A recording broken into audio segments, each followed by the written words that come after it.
सभी को राधे राधे। अगर आप इस चैनल पर नए हैं तो कृपया इस चैनल को सब्सक्राइब जरूर कीजिए और बेल आइकन पर प्रेस जरूर कीजिए। वामन देव को भगवान विष्णु का 5वां अवतार कहा जाता है। त्रेता युग में भाद्रपद महीने के शुक्ल पक्ष की द्वादशी तिथि को ऋषि कश्यप और माता अदिति के घर वामन देव का जन्म हुआ था। पंचांग के अनुसार हर साल भाद्रपद महीने के शुक्ल पक्ष की द्वादशी तिथि को वामन जयंती मनाई जाती है। धार्मिक मान्यता है कि इसी दिन त्रेता युग में भगवान विष्णु ने वामन अवतार में धरती पर जन्म लिया था। वामन देव का अवतार भगवान विष्णु का 5वां अवतार माना जाता है। इससे पहले भगवान मत्स्य, कूर्म, वराह और नरसिंह अवतार में जन्म ले चुके हैं। इस तिथि में वामन देव का जन्म होने के कारण इसे वामन जयंती के रूप में मनाया जाता है। इसे वामन द्वादशी भी कहते हैं। इस दिन व्रत रखकर वामन देव की पूजा की जाती है। इस साल वामन जयंती 14 सितंबर 2024 को मनाई जाएगी। मान्यता है कि वामन देव की पूजा करने से जीवन में दुख, दर्द और दरिद्रता दूर हो जाती है। आखिर भगवान विष्णु को क्यों लेना पड़ा वामन अवतार, चलिए जानते हैं। वेद पुराणों में भगवान विष्णु के 10 अवतारों का वर्णन मिलता है, जिसमें वामन 5वां अवतार है। जब जब सृष्टि पर विपत्ति या संकट आता तब श्री हरि अवतार में जन्म लेकर इसे दूर करते। भगवान विष्णु का वामन अवतार भी इसी उद्देश्य से हुआ था।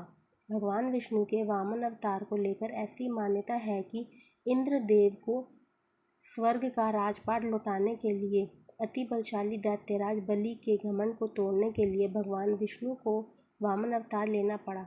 आइए जानते हैं विष्णु जी के वामन अवतार से जुड़ी पौराणिक कथा के बारे में। दैत्यराज बलि बहुत शक्तिशाली था और उसने अपने बल से तीनों लोकों पर कब्जा कर लिया। राजा बलि भले ही क्रूर थे और उसे अपनी शक्ति का बहुत घमंड भी था, लेकिन इसी के साथ वह भगवान विष्णु का बहुत बड़ा भक्त भी था और वह खूब दान पुण्य करता था। इस कारण इंद्रदेव की जगह उसे स्वर्ग का स्वामी बना दिया गया।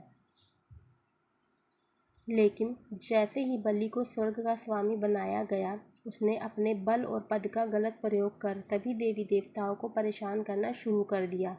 बलि के अत्याचार से स्वर्ग के सभी देवी देवता भी बहुत परेशान हो गए और इसके बाद सभी ने भगवान विष्णु से मदद की गुहार लगाई। इस इंद्र देव ने भी भगवान से स्वर्ग पर पुनः अधिकार प्राप्त करने की प्रार्थना की। तब भगवान विष्णु ने सभी देवी देवताओं को यह आश्वासन दिया कि वह राजा बलि के घमंड को तोड़ेंगे और उसके कब्जे से तीनों लोगों को मुक्त करवाएंगे।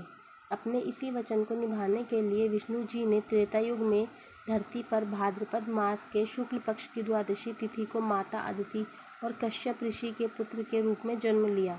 इसे ही भगवान विष्णु का वामन अवतार कहा जाता है। विष्णु जी एक बौने या बटुक ब्राह्मण का रूप धारण कर राजा बलि के पास पहुँचे। इस रूप में उनके एक हाथ में छाता और दूसरे में लकड़ी थी। वामन देव ने बलि से 3 पग भूमि दान में देने की विनती की। बलि अपनी वचनबद्धता और दान देने के लिए प्रसिद्ध थे, इसलिए असुरों के गुरु शुक्राचार्य ने राजा बलि से किसी भी तरह का कोई वचन देने से पहले चेतावनी भी दी। लेकिन इसके बावजूद राजा बलि ने ब्राह्मण पुत्र को 3 पग भूमि देने का वचन दे दिया। इसके बाद वामन देव ने विशाल रूप धारण कर लिया और उन्होंने अपने एक पैर से पूरी धरती और दूसरे पैर से पूरे स्वर्ग लोक को नाप लिया। इसके बाद जब तीसरे पैर के लिए कुछ भी नहीं बचा तो राजा बलि ने अपना सिर आगे कर दिया और वामन देव को अपने सिर पर पैर रखने के लिए कहा। इस तरह से भगवान ने बलि का घमंड तोड़ दिया, लेकिन बलि की वचनबद्धता से वे अति प्रसन्न हुए और इसके बाद उसे पाताल लोक का राजा बना दिया। जैसे ही वामन देव ने राजा बलि के सिर पर अपना पैर रखा, वो तुरंत पाताल लोक पहुंच गए और भगवान विष्णु की कृपा से बलि ने अनंत काल तक पाताल लोक में राज किया। बोलिए वामन भगवान की जय, विष्णु भगवान की जय। आप हमारे चैनल पर जाकर भगवान विष्णु की पहले, दूसरे, तीसरे तथा चौथे अवतार की कथा भी सुन सकते हैं।